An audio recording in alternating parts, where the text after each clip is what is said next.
Okay, well, we finally made it to the last video here and put it together and test it and everything, so let's get going and get it done.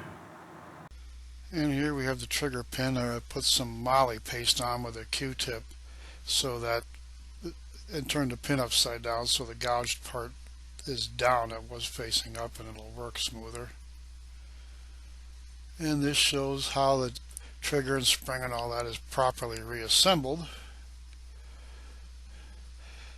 And we got to put the two halves together after doing all that first. And here is where that little spring-loaded switch goes for the upper BB magazine. That's the screw that goes into the valve. I got to fix that little scratch though, darn it. And this shows a little insight into where the BBs go through the upper magazine through that hole in front of the bolt. And the nut for the buttstock bolt. And here we have a dry run. I'm putting it together just to make sure I can get all the pieces back together in the right way. And these two short fat screws with the washers go in that center hole on both sides. And here it is after I reassembled it.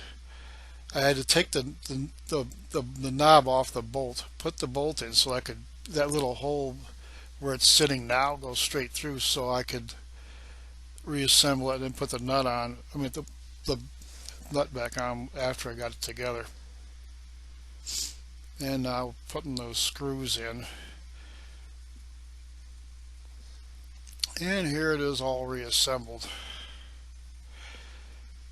It takes a lot of doing to get these parts fitted and everything when it's things are the way shape it came in. Okay, there it is, all said and done.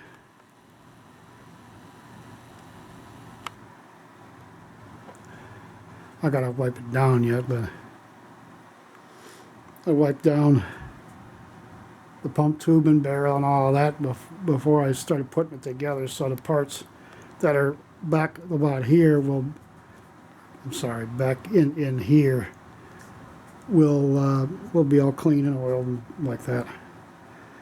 And I used some moly paste, in this case called liquid moly, on the trigger pin and all that so it moves more smoothly. And boy, you got to get that thing together exactly right, or the two halves of the receiver will go together. That's just an incredible pain in the ass.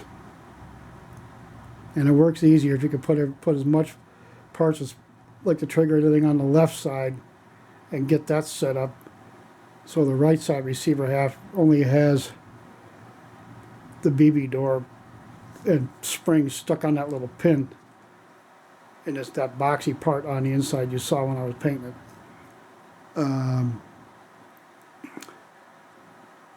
To go into the slot on the other side, but it's pinned in there about here.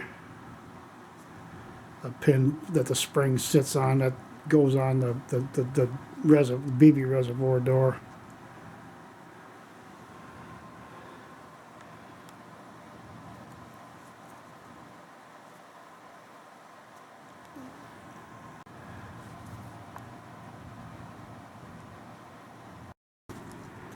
Okay, and here's the other side.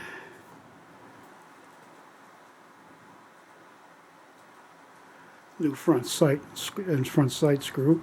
Excuse me. But look at the shine on that blued steel.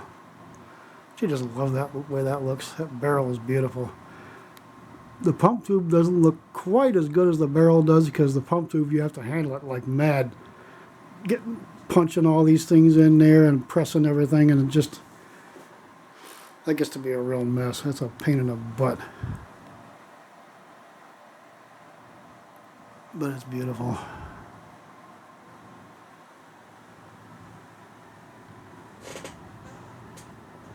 Okay, now I got some H&N Sport Field Trophy greens, Field Target Trophy, FTT, whatever. the green alloy ones. 5.71 grain, 177 caliber. I bought for the Umarex Colts.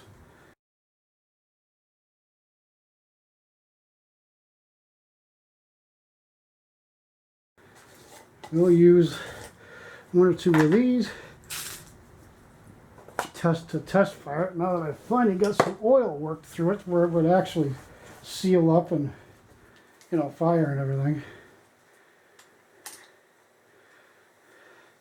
Got that bolt polished and everything, but it's nice.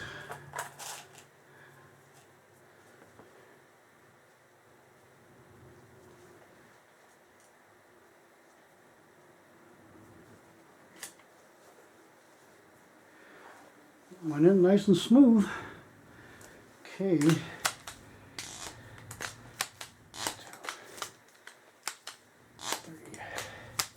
4, 6, 7, 8, 9. Okay. I'm going to aim for the center of that white paper part there where that word's upside down to my left of that word.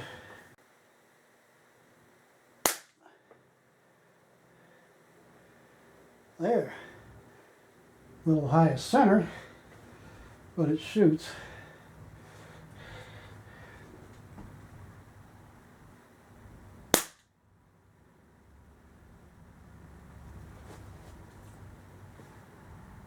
Well,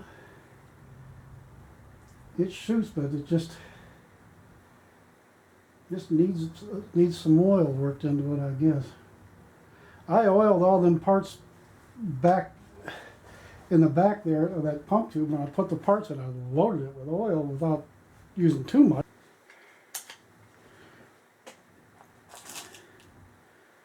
It needs to get broke in.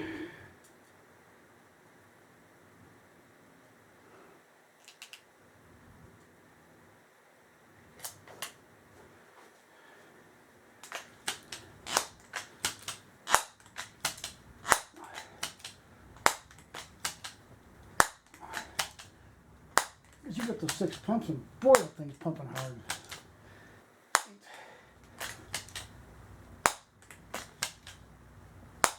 You know, that is the seal kit sat for a while. I'm not sure.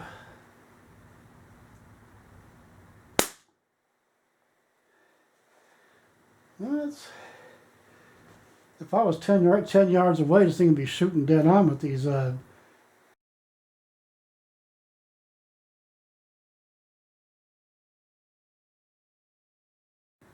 so it's shooting. You just got to get some oil worked into it, that's all. So there's you have to be some, you have to shoot the thing quite a bit to get the oil worked through it and get everything, you know, loosened up. I clean things and all of that, but sometimes you just got to shoot them to, you know, make them loosen up and work real well. Well, it seems like the exhaust end of the valve is a little sticky inside that sleeve, the way it sort of has to go like that, working back and forth inside the sleeve. It's got the little gas port gasket recess cut in. But it shoots with a nice little crack, so that's good. Have to break it in a little bit, I guess. So that's it for this time. Good Lord willing, the creeks don't rise. We'll see you again.